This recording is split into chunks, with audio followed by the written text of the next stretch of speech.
Começa agora o quadro Explique Direito com Tássia Silva.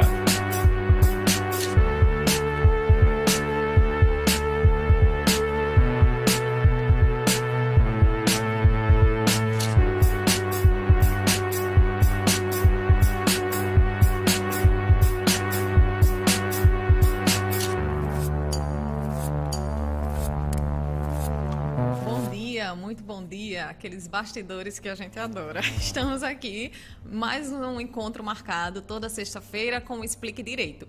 E nesse Explique Direito de hoje, nós iremos falar sobre os direitos dos trabalhadores domésticos. E eu trouxe para trazer essas informações muito preciosas, nossos direitos, a doutora Amanda Sueli, que é advogada aqui na nossa comarca, na nossa cidade de São Miguel dos Campos, apesar de saber aí que a 99,5 abrange mais de 60 municípios e também aí sem nenhum limite a Tribuna Livre TV Web. Mas a doutora Amanda ela tem um escritório aqui na nossa cidade, São Miguel, especializada em direito do trabalho e direito previdenciário, e hoje vai trazer aí essas informações, vai tirar as minhas dúvidas e as suas dúvidas.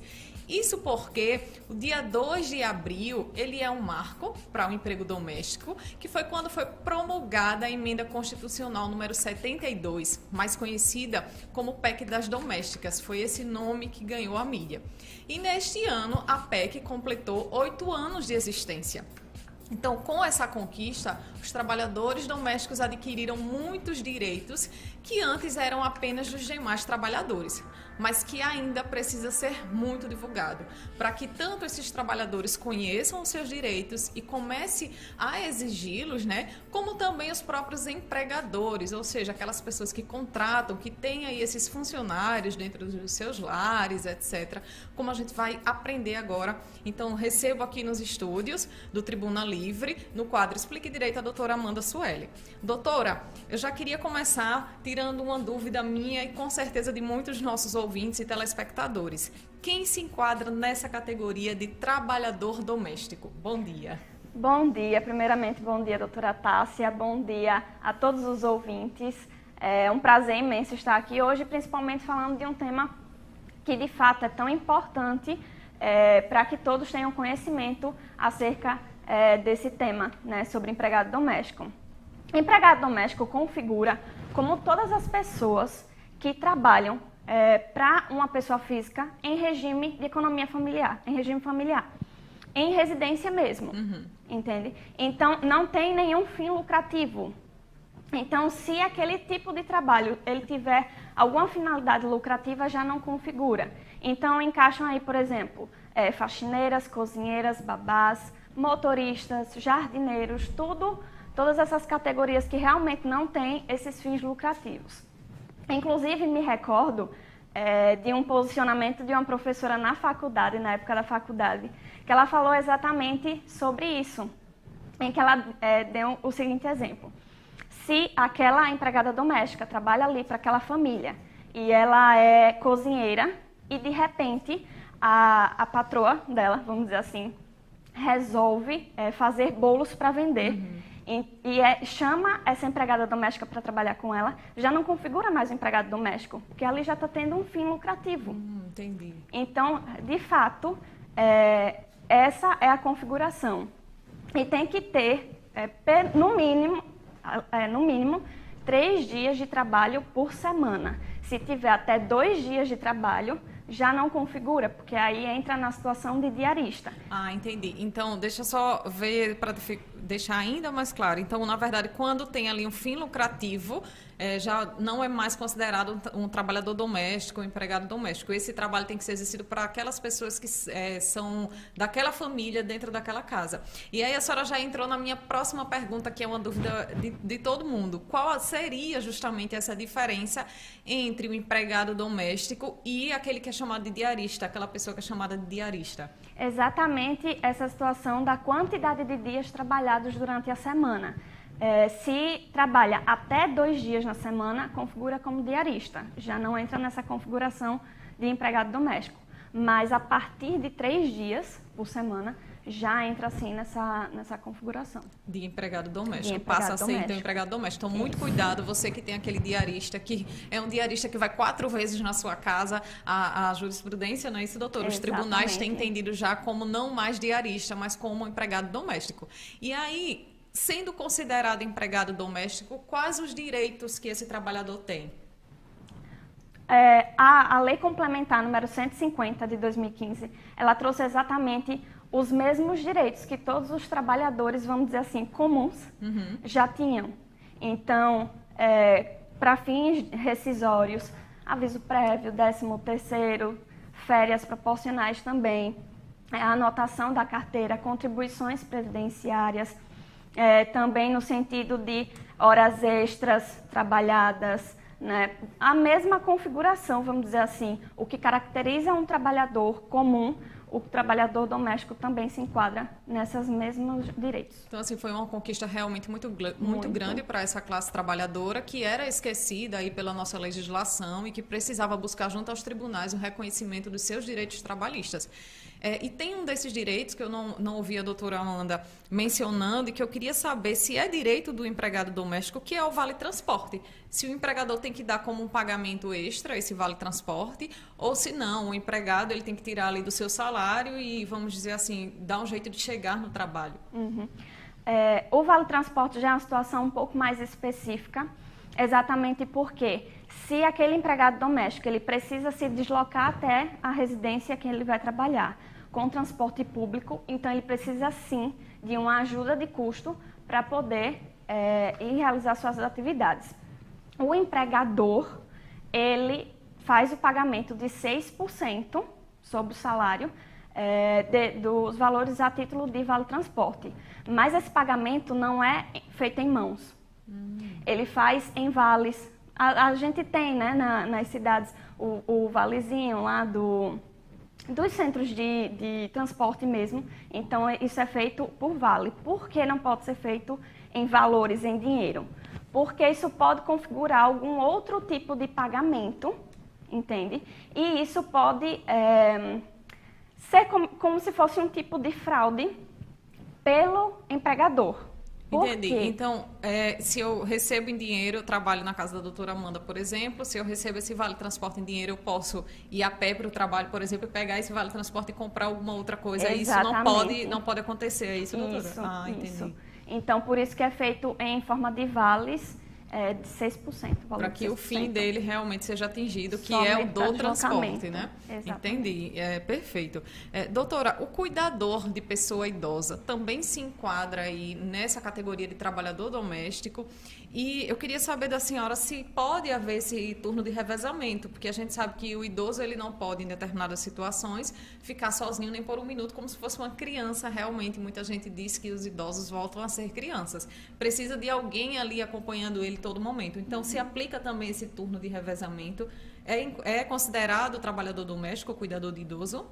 O que configura o empregado doméstico é exatamente a habitualidade a partir de 3 dias trabalhados por semana. Então, se aquele cuidador de idosos, ele trabalha mais de 3 dias, então ele é configurado como empregado doméstico.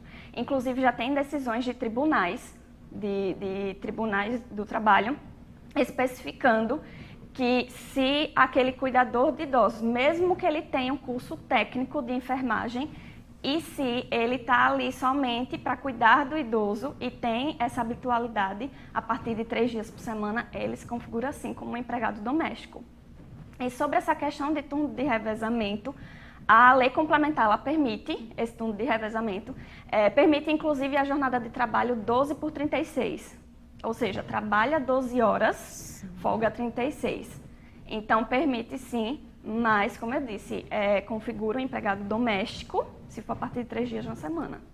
Entendi, perfeito. A gente tem visto muito isso, essa profissão, né, tem crescido muito, principalmente agora durante a pandemia, né, dos cuidadores de idosos, e é bom aí os empregadores ficarem atentos aos direitos dessas pessoas, assim como vocês, cuidadores que estão nos ouvindo, também anotarem e entenderem que vocês têm esses direitos, né, previstos por essa emenda constitucional que vem lá desde 2015, como a doutora falou, a lei complementar 150, que houve essa aprovação, e aí quando, se você vê que definir algum direito seu não está sendo cumprido, quando do término do contrato, buscar aí os seus direitos, infelizmente, se não conseguir amigavelmente com o seu patrão, buscar na justiça. Doutora, e o recolhimento da Previdência Social, do INSS, como é feito? É pelo próprio empregado ou o patrão, o empregador, que vai fazer esse recolhimento da Previdência? O empregador, ele faz o cadastro no e-social. E aí ele faz todo o cadastro daquele empregado doméstico e já emite uma guia, que é feito o pagamento até o 7º dia do mês, o 7º dia útil do mês. É feito a impressão dessa guia, e essa guia já engloba tanto os valores de FGTS como os valores de a incidência previdenciária também, os valores de INSS. Então, essa guia é emitida por ele e paga todo mês. Só que tem a contribuição patronal, que é feita realmente pelo... É uma guia só, certo. É feita pelo empregador, mas é descontado também uma porcentagem do salário do empregado doméstico, porque aí é a contribuição feita por ele e a contribuição feita pelo empregador, mas é uma guia só e quem paga é o empregador. E aí, quando eu pago o salário, aquele meu funcionário do lar, eu desconto ali o percentual que eu já antecipei para a Previdência, é isso? Exatamente. Ah, certo. Doutora, me diga uma coisa também em relação a isso. Posso contratar um trabalhador para um regime de tempo parcial? Então, por exemplo, eu imagino que na minha casa eu não precise de um trabalhador doméstico para o dia todo, para as 8 horas. Eu queria contratar ali para o primeiro período, o período da manhã, o período da tarde, enfim. Eu posso fazer essa contratação que a gente chama de regime parcial, não é, doutora? Isso. Só para um período. E como ficaria aí essa contribuição, já que é regime parcial, eu não tenho como pagar todo o salário, eu pago só a metade do salário, não é isso? Me esclareça que a dúvida é minha, a dúvida é de quem está em casa também. Exatamente essa mesma lei complementar, ela também prevê sobre essa situação do regime parcial. E ela define exatamente isso, que são 25 horas trabalhadas por semana. É o regime de 25 horas. Então, o salário é pago de forma proporcional a essas 25 horas. Todos os outros encargos também são proporcionais. E eu informo esse valor na hora que eu vou preencher a guia do e-social, exatamente. Que não é um salário mínimo, eu informo que é menos, porque o regime, a jornada de trabalho é menor também. Isso, exatamente. Ah, entendi. Inclusive, desculpa interromper, doutora. Não, tudo bem, pode Mas, inclusive, é importante que tenha um contrato de trabalho formalizado com esses termos, especificando que se trata de um regime em tempo parcial, que serão trabalhadas aquelas determinadas quantidades de horas que não podem ultrapassar as 25, o salário que será pago, tudo exatamente descrito no contrato, para que não tenha nenhum problema futuramente. E essa observação do regime parcial, eu posso colocar na carteira também desse trabalhador? Isso. Na carteira de trabalho, vocês podem até olhar em casa, tem uma partezinha lá no final, que são as anotações. Lá você não pode colocar nenhuma conduta desabonadora, né? Nenhuma conduta que venha prejudicar o funcionário, o empregado. Mas, no tocante a informações sobre recolhimento de FGTS ou sobre férias, sobre o regime parcial de trabalho, pode sim anotar lá. Entendi. Outra dúvida que me ficou aqui é a respeito desse regime parcial ainda. Então, eu contrato por 25 horas, vamos dizer assim, e como eu faço esse controle? Para lá na frente, por exemplo, se eu for sofrer uma ação trabalhista, por exemplo, dessa pessoa, eu conseguir comprovar que, de fato, ela só cumpria as 25 horas dessa jornada. A lei complementar, inclusive, ela é específica sobre isso. Ela é bem específica nessa parte, com relação à anotação da jornada. Então, seria interessante, pega um caderninho, compra um caderninho, vai anotando os horários, os dias que foi trabalhado. Eu sei que é um trabalho mesmo a ser feito, bem detalhado, mas é interessante que anote e peça para que o empregado doméstico assine, dê um confere, um confirme, né, para que não tenha nenhuma dúvida, nenhum problema posteriormente. Então pode funcionar mais ou menos como nas empresas, né? Tem um caderninho onde ele assina que entrou tal hora, saiu tal hora, no dia tal, e para lá na frente a gente conseguir comprovar isso, né? E nós já recebemos, doutor, antes de a gente ir aqui para a próxima pergunta, que foge um pouco dessa pergunta que está vindo agora, uma pergunta de casa que diz assim: o diarista que vai uma vez por semana tem direito a quê? Porque, no caso, ele não vai se configurar como trabalhador doméstico, que ele só está indo uma vez na semana. Ele tem algum direito aí trabalhista? O diarista já é um caso realmente muito específico. Ele vai receber pela diária que ele cobra para poder executar aqueles serviços. Com relação a direitos trabalhistas, como ele não tem aquele vínculo de emprego com aquela casa, aquele trabalhador ele realmente só exerce aquelas atividades em determinados dias, em 2 dias na semana, no máximo. Então, ele não tem vínculos trabalhistas a cobrar do empregador. A não ser que realmente ultrapasse esses limites, ele trabalhe mais de 3 dias por semana, aí ele pode sim cobrar. Com relação às contribuições previdenciárias, ele teria que fazer o pagamento como autônomo. Então ele faz a parte, né? Ele recebe a diária dele, se organiza ali para fazer a contribuição dele, não vai ter nenhum direito trabalhista porque não fica configurado o vínculo trabalhista com aquela pessoa que está chamando você para fazer a faxina uma vez na semana, né? Exatamente. A menos que realmente ultrapasse esse período que é permitido pela legislação, pela jurisprudência e reste configurada a qualidade de trabalhador doméstico. Acredito que deu para ficar bastante claro para quem perguntou. Aí vem uma dúvida que a doutora pode esclarecer tanto em relação ao trabalhador doméstico como ao diarista, se tiver alguma diferença, que é em relação ao acidente do trabalho no âmbito doméstico. Se aplicam as mesmas regras, então eu estou lá, a minha faxineira, vamos supor, me liga dizendo que caiu no banheiro quando estava lavando, se cortou, está precisando de ajuda, é um acidente de trabalho? Isso, configura como acidente de trabalho. Inclusive, quando eu falei daquela contribuição, aquela guia que o empregador paga mensalmente por ter feito o cadastro do empregado doméstico, é feito o pagamento também já incluso ali de 0,8%, que é exatamente destinada como se fosse um fundo para acidente de trabalho.